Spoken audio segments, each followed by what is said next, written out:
It has been quite a week, the meeting between President Trump and Vladimir Putin. And we've seen an explosion of criticism, speculation from the so-called mainstream media. Vladimir Putin has been invited to Washington. Perhaps Donald Trump will give him the keys to the city, or perhaps more importantly, the keys to some ballot boxes. I don't think it's extreme to use that treason word. It's just as serious to me as the Cuban Missile Crisis. When the media think about Russia, all they think about is election medalists. The NFL national anthem debate is alive and well again. Can't believe it. Isn't it in contract that players must stand at attention, hand on heart? Donald Trump has a unique ability to put his finger on the pulse of American politics and sense what's really aggravating people. If you choose to kneel for the national anthem, you're choosing not to play. It's that simple. Comedian Michelle Wolf is comparing ICE to terrorists. There's no better representation of American values right now than ISIS. Her form of comedy is not satire.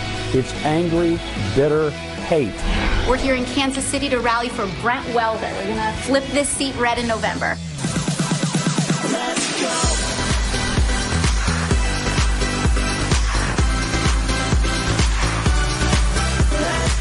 Well, we are amped up because we've had too much sugar this morning. Or salt. Too many potato chips. Yep. It's National Junk Food Day. National Junk Food Day. I have the last remaining one on set. Cheetos Flamin' Hot. Flamin' Hot. Flamin' Hot. They're actually hot. They are really good. I'm going to leave them right here and save them for later.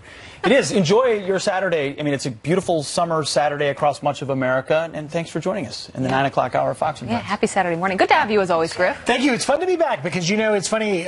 You go on vacation, you come back, and the news has headlines like the one we've been talking about all morning, and that is former Vice President Joe Biden, who made a speech in Arizona to the largest immigration rights group, LULAC, the League of United Latin American Citizens in the country. And he spoke about a story which I covered for this show a month or so ago in McAllen, Texas, when all the outrage was over the way we were treating families, claims that people were being, babies being ripped from their mothers. And this is what Vice President Joe Biden, who may run for president in the 2020s, his name's been touted. Here's what he said last night. Grotesque lies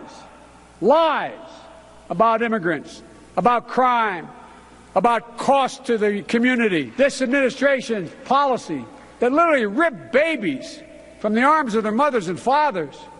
It's one of the darkest moments in our history. Not only is it a national shame, it tarnishes the very idea of America and diminishes our standing in the world.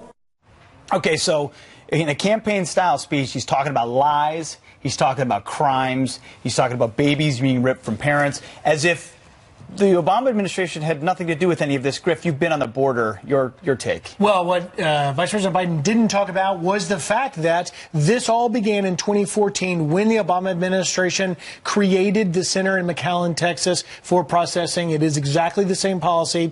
I was inside that facility. Nothing I saw was I would characterize as inhumane, but the zero tolerance policy enforcement is different in this administration. But for Joe Biden to suggest that it's brand new, that's just not exactly correct. There are two big takeaways from that in Phoenix, Arizona yesterday. One, he is very seriously thinking about running for president because he knows he's got to get through that Democratic primary. You've got to speak their tune. And what they're calling for right now is abolishing ICE and no border security. That's what the extreme on the left are calling for. So it's clear that he's really thinking about it. He knows he's got to attract those voters. And two, the irony, as you're pointing out, Griff, that it's really tough to have credibility on this argument attacking the policies right now on immigration when so much of it was the exact same under former President Barack Obama. We had former Governor Mike. We had him on the show last hour. We also had Dan Bongino, who talked about the irony of that exact point. Here's what he said. This policy was in effect during the Biden and Obama years and was enforced even more grotesquely, to use his words. He starts that thing off by talking about a series of grotesque lies and then, doubly ironic, goes on to lie about what the policy is. It's been in effect way before Donald Trump came into office, and even worse, Donald Trump signed an executive order asking his DOJ to challenge that policy, and it's the courts that said, hey, we can't, the policy's been in effect for a while. It's incredible. Here's the problem with Vice President Biden's comments, and that is it began in 2014, and when he and President Obama were in office, they could have gotten rid of ICE then. Where was the outrage from many Democrats from the way things are being handled on the border? Well, guess what? It was a crisis then, and they were trying to solve it with exactly the same measures that we have today. But now you have this movement to abolish ICE. What's different between now and then? What is different? Donald Trump is president of the United States. That's what's different. No, it is. That's what's different. Well, it's the zero tolerance policy that they put into effect. Oh, you mean, yeah, enforcing the laws that were on the books that were also enforced on the Obama administration. So many of the policies they say are heinous are policies that were followed then and implemented then and also implemented now. And there's a lot of false news going out there about babies being ripped from the arms of mothers and others. And who's getting the blame, Pete? Who is getting all the blame? It is ICE. And we have said all morning long, if you've got frustrations, go to the lawmakers, because it is not ICE. They are doing what they are told from the top. They are oftentimes putting their own lives on the line. So Michelle Wolf, she is a comedian over at Netflix. You probably don't really know her. The only reason you know her is from the White House Correspondents' Dinner, where she, I thought, made a fool of herself, really disrespecting people in that room, including Sarah Huckabee Sanders, said some pretty cruel things. Well, she did an episode on ICE, and she was trying to give different examples of what ICE is, basically comparing them to ISIS. I kid you not. Here is part of that. It's popular nowadays to say ICE is bad, but there's no better representation of American values right now than ISIS. And as an equal opportunity employer, we accept all levels of experience and education, from low to very low, and actively welcome those with diagnosed anger issues. Take it from me.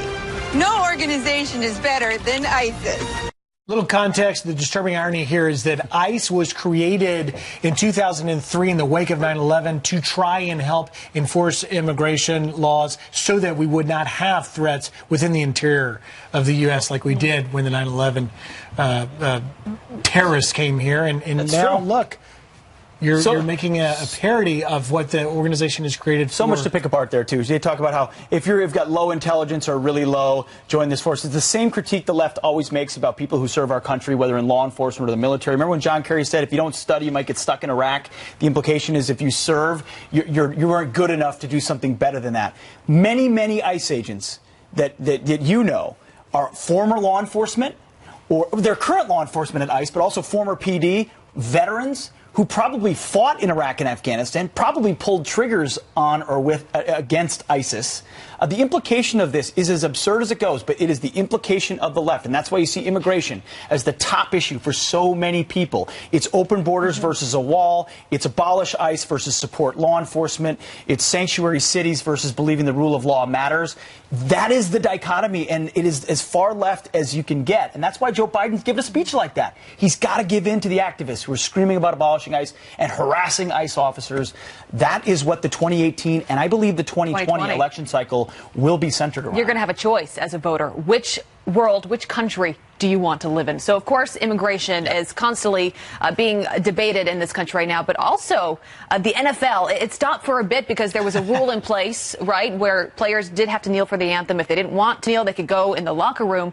But now it's being halted. The NFL is halting that policy. I don't know where it goes from here, but President Trump, you know this has been an issue that he's talked about from the very beginning. He tweeted out about it. He said the NFL national anthem debate is alive and well again. Can't believe it. Isn't it in contract that players must stand at attention, hand on heart?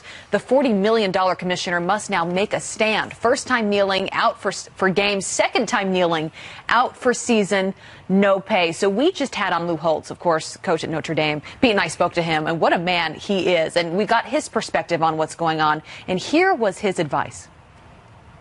If you choose to kneel for the national anthem, you're choosing not to play. It's that simple. That's your choice. What have you accomplished by kneeling for the national anthem except cause the fan base to go down, the TV viewing audience to go down, the revenue to go down? Now, you haven't accomplished anything, but let's look at what you've accomplished by being kneeling down during the national anthem. You're hurting the sport, you're hurting the future, you're hurting the revenue for other people coming up. I can't believe the NFL can't figure this out. They botched it all last season. They had the whole offseason to get it right, Abby. As you said, their policy became If you don't want to stand for the anthem, stay in the locker room. If you come out and you kneel, your team is going to get fined.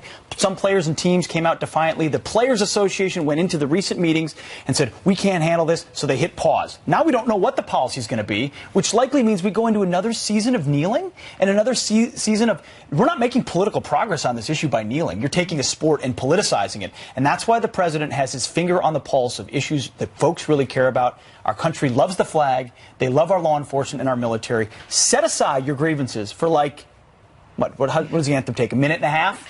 And then go out and do whatever you need to after you're done playing a game. And they like watching sports, Griff, without politics. It's the one place you can go and escape it all. And, of course, you saw the NFL took a huge hit in viewership last year. They had one goal, which was to get a clear policy, which they thought they had. It leaked from the Miami Dolphins organization. Immediately, the Players Association says, no way, we're not on board with that. And as the president's pointing out in that tweet, it's like, look, guys, get it right. In the case of Roger Goodell, the commissioner, he's getting $40 million to do it.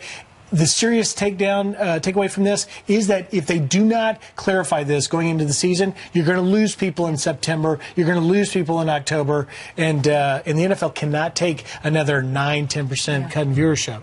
And our country doesn't need it. Send us your thoughts on that. Friends at foxnews.com. There's a lot, though, happening this morning. I do want to bring you some other headlines. And we begin with a serious note with the Fox News alert. A survivor in the horrific duck boat crash loses 9 family members, including all 3 of her children. She says the boat's captain told the Indiana family not to grab life jackets because they wouldn't need them. I said, Lord, just let me die. Let me die. I said, I can't keep drowning. And I said, Jesus, please keep me. Just keep me so I can get to my children. Keep me, Lord. Oh, her heart just breaks. The owner of the Ride the Ducks tour company telling CBS News that the boat should not have been in the water during the severe weather. 39 people have died in 6 separate duck boat accidents since 1999 nationwide. Then there's this. A suspected cop killer gunned down by a police after a 3-day manhunt overnight. Justin Waikey killed on Hawaii's Big Island after shooting a responding officer several times in the chest. That police sergeant is now in stable condition. A woman with the fugitive also shot, and 2 other accomplices were arrested during the traffic stop. Waikey is accused of murdering Officer Bronson Kaloa. He leaves behind a wife and 3 kids. And we now know the contents of the secret recording seized from President Trump's former lawyer, Michael Cohen, on the 2016 2-minute recording. President Trump and Cohen discussed but never made a payment to a former Playboy model who claims that she had an affair with the president in 2006. President Trump tweeting this morning, quote, inconceivable that the government would break into a lawyer's office early in the morning. Almost unheard of. Even more inconceivable that a lawyer would tape a client. Totally unheard of and perhaps illegal. The good news is that your favorite president did nothing wrong. And then there's this. A little boy is caught red-handed sneaking donuts on the kitchen counter. His reaction when his dad finds out is priceless. Go back. Get down. Get down. He just wants a donut. The toddler from Texas eventually getting off the counter before begging Dad for another donut. He speaks for all of us. Saturday morning, right Give there. him the donut. That might be happening in your house as we speak. All right. Eric Holder and Joe Biden joining the long list of Democrats considering a 2020 presidential run. But our next guest says that even if the contenders are popular, they shouldn't assume they have a stronghold on voters. Interesting. And Janice Dean is live in Somerset, New Jersey for Muckfest, the fun mud run to battle MS. Janice. Where is she? Hi. Oh my gosh, this is called Big Balls because, well, there's big balls behind me. And we are at Muckfest, the 7th annual helping the MS Society. We are getting dirty, my friends, to bring awareness to multiple sclerosis. I want you to stay tuned. We're going to be talking to the director of the MS Society here in New Jersey, Somerset, New Jersey, where we've raised $30 million so far with Muckfest. I want you to stay tuned because we are getting mucky. Woo!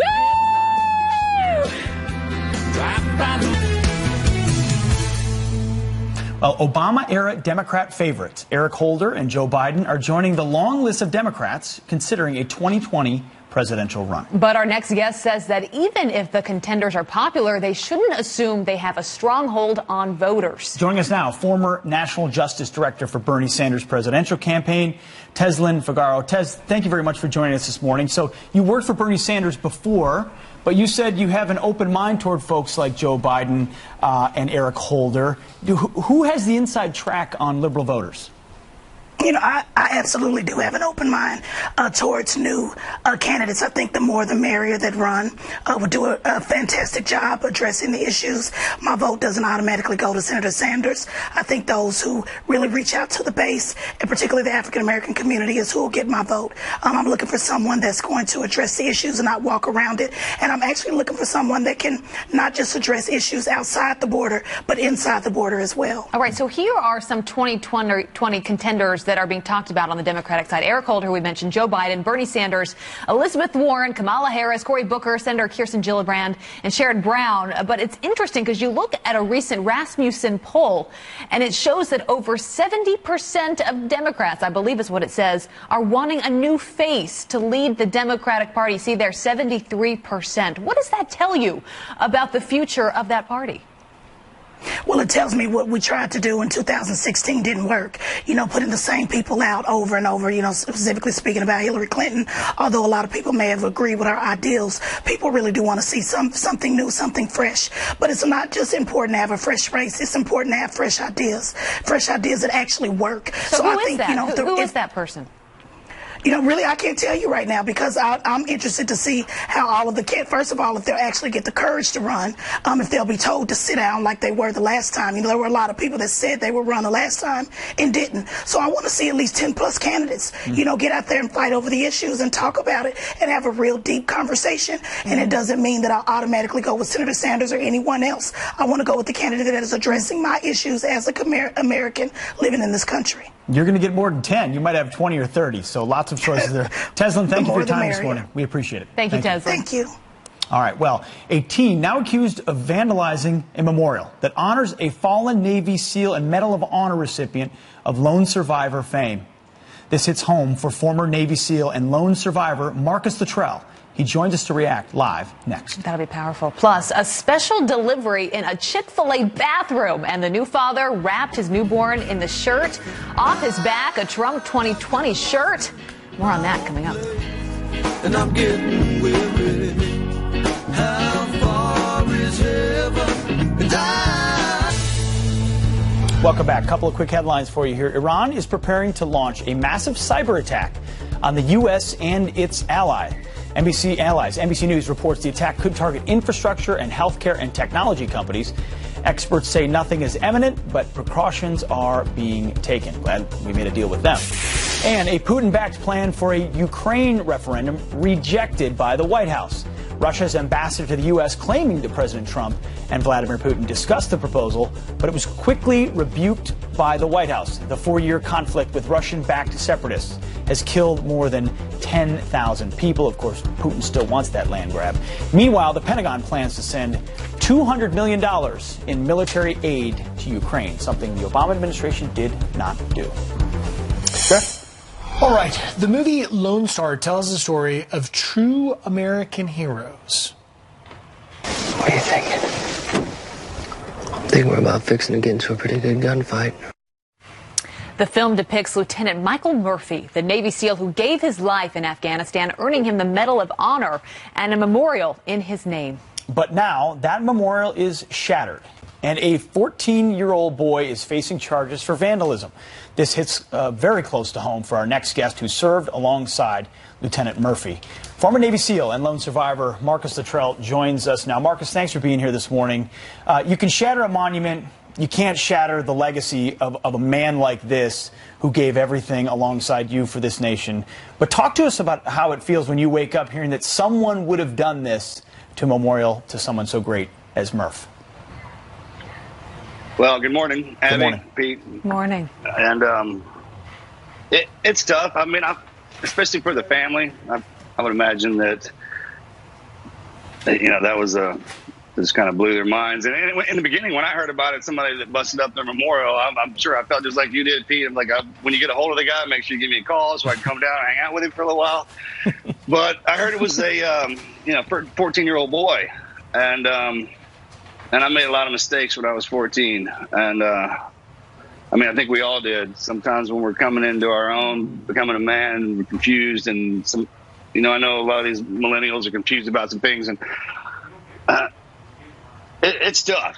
It's tough. I was talking with Melanie about it, and believe it or not, if anything, I would take the reward money and rebuild that monument, because if you knew Mike Murphy, you knew that he wouldn't want a memorial built after him. I mean, he had just much fire in him as probably that 14-year-old boy does. So send him to me. Take that kid. Don't put him in jail. You send him out here to me, man. I'll put him to work and kind of show him what kind of man Mike was and the legacy that he left behind, because we all make mistakes and we push past them. That's how we become the men that we're bound and destined to be. And I think it's incumbent upon us to cut people a little slack sometimes, especially now. Granted, he should pay. He's going to have to work that off. I mean, to do that, to dishonor that, he needs to know how big of a deal it was, especially to that community and actually to our country, because Mike, he's a special man. I mean, he gave his life fighting and for this country, and right beside me, I was there when he died. So those memorials that are erected all across our country are reminders of just how special some of our guys can be and how much they put in and how much effort and sacrifice they make to keep everybody safe. But Marcus, and ultimately, I was going to say also, I think a reminder of taking any positive from the story, maybe what we can teach this next generation about respect, about the importance of what our military does. People like you, people like Pete, that put their life on the line to fight for our freedoms every day. Can we do a better job as a country to help teach these younger kids the sacrifice and the respect that they all deserve, that you deserve? I normally wouldn't say this out loud, but I kind of, from my perspective and what I do for a living, how I travel around the country now and integrate into our people, I think I'd like to tell everybody, just take a deep breath and take a step back and relax a little bit, okay, and kind of unwind. They're getting to a point to where someone will do something and the automatic reaction is to do something harder and faster and more judgmental. When in reality, when you make a mistake, if we all have these moods that we swing through, and you do something dumb, and now I'm going to kill you for it, or I'm going to put you in prison forever, or I'm just going to completely shut you off. It's not the way it works, especially 14 years old, man. His hormones are running through him. Like, I don't know the full story on his background yet, but I remember being 14 and doing some dumb stuff. So absolutely. I mean, especially with our kids, you need to take a step back and relax and just kind of say, hey, man, you're going down the wrong rabbit hole, the wrong path. Marcus, we're going to pull you back and go different direction. Marcus, if you could sit down for just 5 minutes with this 14-year-old, just the two of you, what would you say to him about Michael Murphy? Well, the first thing I would ask that kid is, hey, why don't you talk to me about what's going on? And then the second thing I'd tell him, I was like, you don't have any idea how much that guy you have inside of you, okay? I mean, and you're disappointed and you're upset right now, but I was talking to Melanie about this last night. I was like, now that he got busted and he kind of realized what he did, I hope to get great things out of that kid. I mean, look in the future, and that turned his life around and made him into something that he wasn't. And I know it's hard to push people in the right direction and to keep on someone's back and trying to help them as opposed to just letting them go down the bad road, but man, we got to do that. I mean, I have kids now. I get it, and they mess up all the time. Marcus, what would? And there's a lot of times I get. Marcus, what would Michael Murphy? What would he say to this 14-year-old? What would his advice be? Well,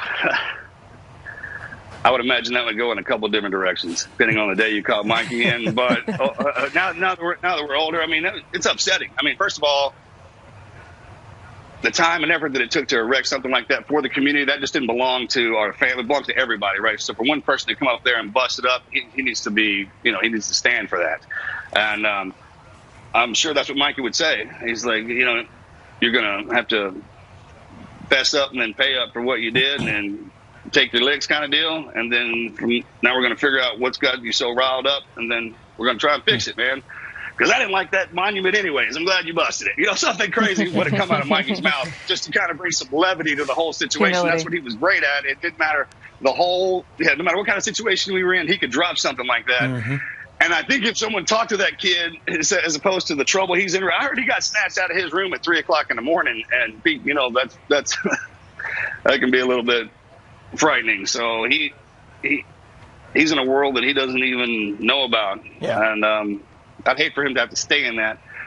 But make no mistake, he messed up, and I'm not giving him a pass on that. No. He should be out there cleaning up the park, or send him out to me, and I'll work him out here on the ranch all summer to pay for it. But we know that. We know you have a lot of grace and a lot of perspective in how you're articulating it today, much like Michael Murphy's dad, who said that Murph would have taken him under his wing and kind of said, hey, man, like you said, you're on the wrong path, and let me teach you how to get back on the right one. It's a message a lot of people need to hear. It's why we called you this morning to get your perspective. Marcus, thanks for being on the show. That's what was absolute. Thanks for having me, guys. Appreciate it. Yeah. Thank you, Marcus. Thank you, Marcus. Thank you. All right, a Fox News alert. A massive manhunt intensifying for the gunman who killed the former doctor of President H.W. Bush. A live update in minutes. And our own Janice Dean is live in Somerset, New Jersey for Muckfest, the event dubbed the Fun Mud Run. Janice is taking on the obstacle course, set to be a pretty dangerous one. Get low. That is up next. Come on, Janice, go.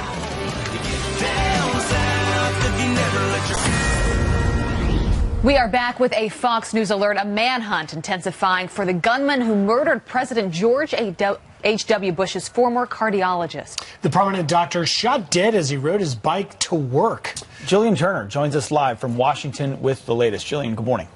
Morning, guys. So Houston area police searching for a suspect this hour who gunned down prominent cardiologist Dr. Mark Hausknecht. As you mentioned, he treated former President George H.W. Bush. According to Houston Methodist Hospital, Dr. Hausknecht was riding his bike to work yesterday morning when he was shot twice and killed by another bicyclist who fled the scene. He was 65 years old and practiced cardiology at both Methodist Hospital, where he later died, and at Memorial Hermann Hospital. He was also a leader at Houston Cardiovascular Associates. He was widely praised by patients and colleagues for his kind bedside manner and deep compassion. President Bush has offered his condolences in a statement. It reads in part, "Mark was a fantastic cardiologist and a good man. I will always be grateful for his exceptional, compassionate care. His family is in our prayers." Here's Dr. Hausknecht back in February 2000 speaking about his presidential patient as he underwent treatment for his heart.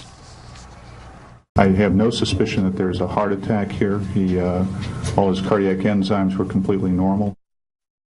Dr. Hausknecht was taken to nearby Houston Medical Hospital and pronounced dead shortly after arrival. At this time, neither the identity of the shooter nor the motive has been identified police. It's also unclear whether the shooting was random or targeted.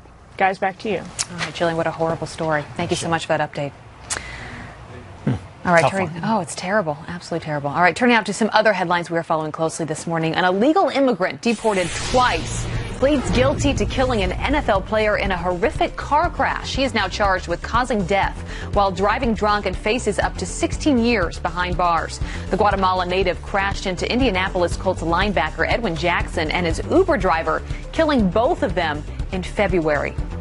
Also the gunman caught on camera in a deadly parking lot shooting will not be charged. Florida's Pinellas County Sheriff citing the state's Stand Your Ground law, which gives people the right to defend themselves. The gunman says that he felt threatened after the victim pushed him to the ground during an argument over a handicapped parking space. And Uncle Sam is cracking down on bogus veterans charities in an attempt to expose the stolen valor scam artists.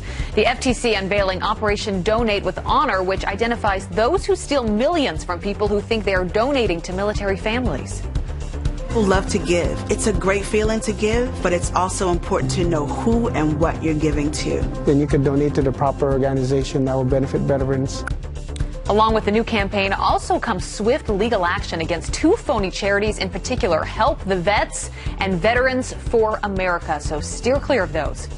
And this is a great story. Special delivery. A baby girl is born inside a Chick-fil-A bathroom, and the story only gets juicier from there. Employees already closed up shop, but unlocked the doors when mom Fallon Griffin realized it was too late to make it to the hospital. She and her husband Robert rushed inside, where dad delivered his little nugget, wrapping her in his Trump 2020 t-shirt. On Facebook, dad says, "I think it's pretty ironic that a proud conservative Christian family would have a baby in a Chick-fil-A and wrapped in a Trump 2020 t-shirt. Boom, MAGA." Little Gracelyn May not only gets free food for life, she also scored her first job. How adorable is that? First job. Very cool. If you had to have food for life, Chick-fil-A is a good place that's a good to one. be. Yeah. It's real solid. Yep. Chick-fil-A sauce for life. That's what I'm talking about. All right. More than 2.3 million people worldwide are living with MS, including our own Janice Dean, who was diagnosed in 2005. But Janice hasn't let her journey with this disease slow her down one bit. No, she never does. And she is out at Muckfest MS in Somerset, New Jersey, raising money and raising awareness. Janice, take it away. Hi guys. How are ya? We are live, of course, here in New Jersey for the 7th annual Muckfest Helping MS. And I've got the director of the MS Foundation here from New Jersey, Lisa. Tell us how it's going. This is a great event. We have over 3,000 participants. We're raising lots of money for the MS Society to put to good use for individuals living with MS. $30 million. $30 million throughout the series. 3,000 strong here, raising $300,000 plus. I love it. It's incredible. Fantastic. And do you like my outfit? I love it. You have been getting mucky all morning long. For a good cause. Rachel, tell me, how has MS touched you? MS has affected my life greatly. I was actually diagnosed in 2009 when I was training for a triathlon.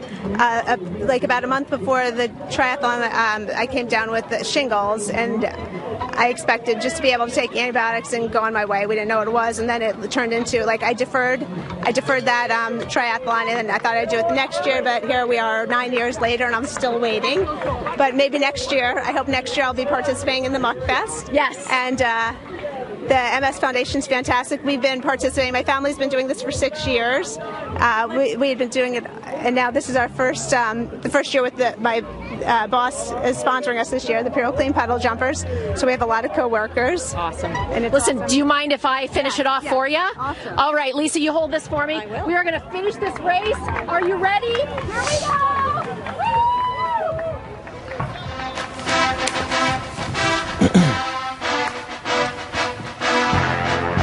So this is said to be a really, really intense race. Go, Janice. Go. Janice, go. Come on, get out of the tunnel. Here we go. Here we go. Yep. Taking it. Here we go. We are done, baby. We are done. There we go. Well done. Well done, Janice. And she makes it look good in the process. Smooth Well done, operator. Janice. You know what is Great so cause. great about her? You never know watching the show every day that she deals with the disease every single day. I mean, that just shows the person that she is and the strength that she has to just keep going and to be just the happy-go-lucky, strong person that she is. Yep, an amazing It's spirit, amazing. for sure. Well, you find in so many of these sort of situations when you do a race or a challenge for a cause to sort of honor those that have and struggle with the disease, or even those that have lost their lives to a disease like this, or a veteran cause or something like that, really honoring those that suffer by, showing your best. Janice, my hat's off to you for being out there today. And it raises a lot of money, which is awesome. He's not wearing a hat, though. If he's wearing a hat, it would be off to you. Right? Thank It's you. an imaginary hat. Well done, Janice. All right. Democratic socialist Alexandria Ocasio-Cortez is taking her message of socialism across the nation, but apparently she has her red and blue mixed up. We're here in Kansas City to rally for Brent Welder. We're going to flip this seat red in November. Maybe by red she means communism? I don't know. Pink. Neil Cavuto is here to react next. And we're taking camping to the next level. We give glamping a try on the plaza just ahead. Rick is already glamping away. Not now?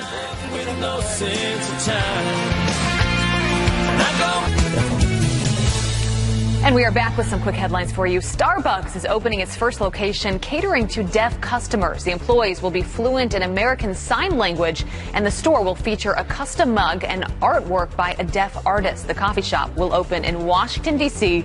in October. It's great. And British fashion line Burberry burning $37 million worth of unsold merchandise. Why, you ask? Because the brand didn't want the goods to be stolen or sold to the wrong people. That is according to the Times of London. Expensive trench coats, purses, and perfumes all torched, sparking concerns over wasteful practices. It's a lot of money burnt. Wow, yeah. Okay. Didn't see that story coming. A Democratic socialist, Alexandria Ocasio-Cortez, is taking her national campaign of socialism. She's taking it from here in New York nationwide. But she appears to have her political colors mixed up. Hello, everybody. I'm so excited to be hopping on here, Senator Sanders' account, and we're here in Kansas City to rally for Brent Welder. We're going to flip this seat red in November. So is she really the new face of the Democratic Party? Here to react is Neil Cavuto, host of Cavuto Live, which, of course, airs right after our show at 10 a.m. Eastern. Neil, good to see you. Good to see you, Abby. So it's kind of nice to fly under the radar and to pick up momentum, but now she is in the hot seat and the eyeballs are on her. She cannot make these mistakes. Well, that's what comes with instant fame, right? Yeah. I mean, it's always a risk. It's the cross I bear every day, guys. But, you know, so she made a mistake here and all. But, you know, there's no doubting, even with these stumbles, she's got the passion of the left with her. And in midterm elections, that passion can go a long way to getting people out to the polls. Of course, it doesn't necessarily mean you win a general election, let's say, for the presidency. It's very tough to do that. But that's that battle for the soul of the Democratic Party that's going on right now. Well, very interesting. And Neil, there's an AP headline out there today saying that Democratic socialism surging in the age of Trump. It talks about how this is picking up in 19 or 20 states, and they make very clear their platform's very simple: Medicare for all, free college tuition, $15 minimum wage, and abolishing ICE. Is this just going to be a clear choice on the ballot in November?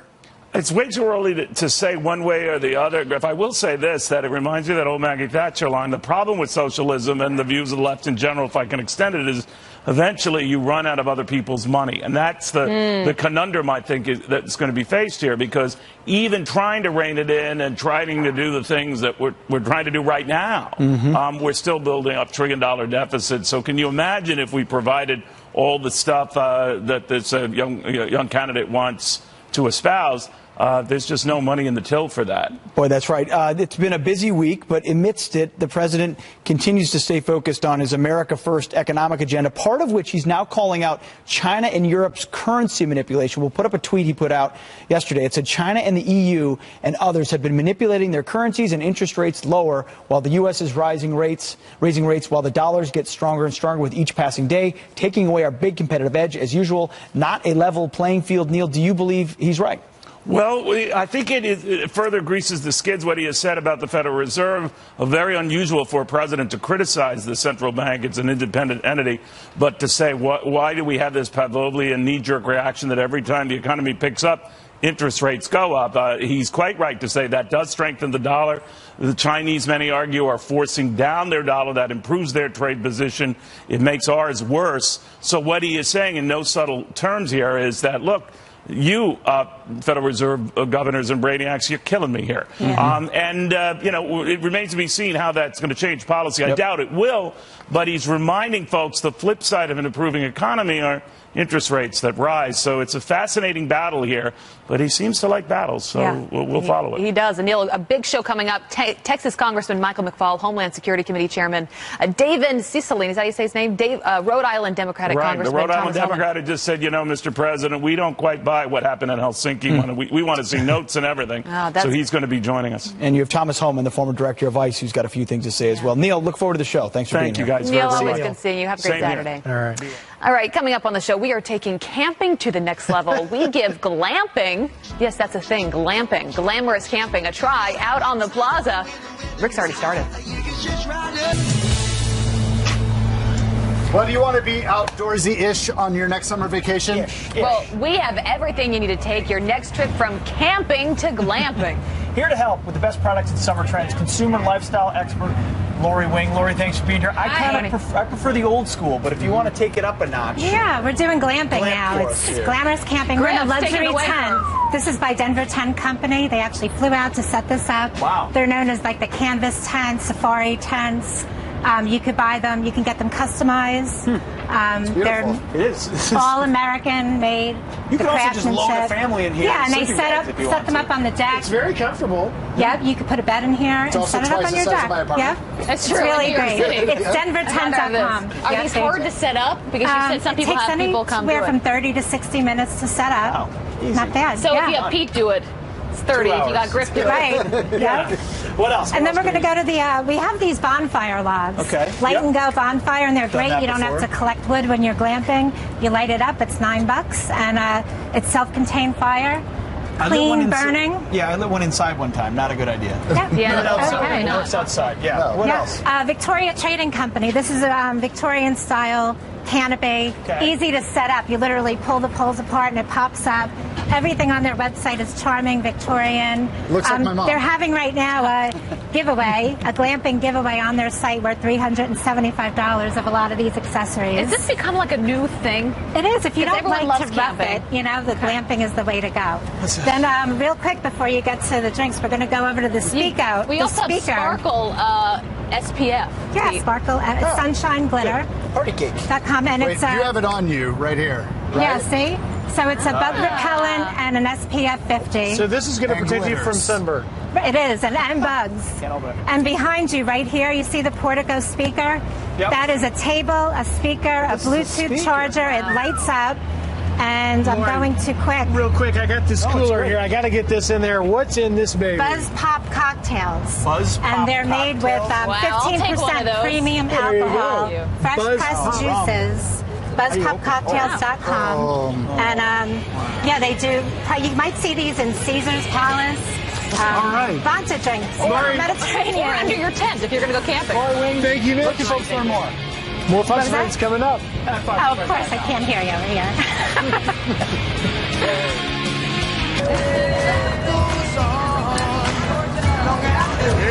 We have nearly all 50 states We represented. really do. You guys are awesome. Where's Thank you for Liz? being It's your here. 60th birthday back there. Happy birthday, Liz. We gave her a popsicle, didn't we? We did. We gave her a glam bomb. All right, tomorrow on the show we have the dad that delivered the baby in the Chick-fil-A bathroom. You don't want to miss it. Have a great Saturday, everybody. We'll see you tomorrow.